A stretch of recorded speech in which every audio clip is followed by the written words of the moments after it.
journey. I hate it being this way. Oh my God, I hate it. From my point of view, he's been a consequential president. But today, first thing you'll see. All I can say is count me out. Enough is enough. I've tried to be helpful. But when this Wisconsin Supreme Court ruled 4-3 that they didn't violate the Constitution of Wisconsin, I agree with the 3, but I accept the 4. If Al Gore could accept 5-4, he's not president. I can accept Wisconsin 4-3. Pennsylvania, it went to the Second Circuit. So much for all the judges being in Trump's pocket. They said, no, you're wrong. I accept the Pennsylvania Second Circuit that Trump's lawsuit wasn't right. Georgia, they said the Secretary of State took the law in his own hands. He changed the election laws unlawfully. A federal judge said, no, I accept the federal judge even though I don't agree with it. Fraud. They said there's 66,000 people in Georgia under 18 voted. How many people believe that? I asked, give me 10. Hadn't had one. They said 8,000 felons in prison in Arizona voted. Give me 10. Hadn't got one. Does that say there's problems in every election? I don't buy this. Enough's enough. We got to end it. Vice President Pence, what they're asking you to do, you won't do because you can't.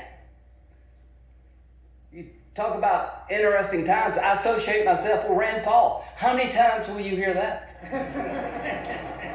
The mob has done something nobody else could do to get me and Rand to agree. Rand is right. If you're a conservative, this is the most offensive concept in the world, that a single person could disenfranchise 155 million people. The President of the Senate shall, in the presence of the Senate and the House of Representatives, open all certificates, and the vote shall then be counted.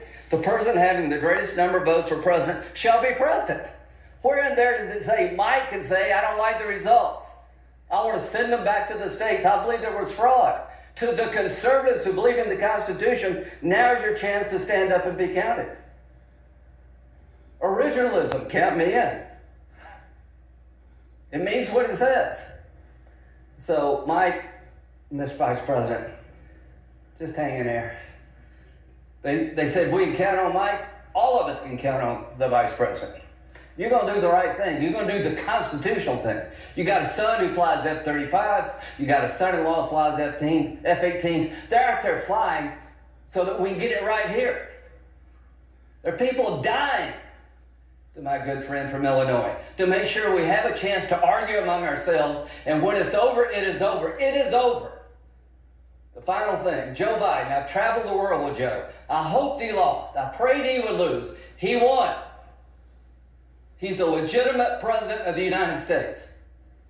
I cannot convince people, certain groups, by my words, but I will tell you by my actions, that maybe I, above all others in this body, need to say this.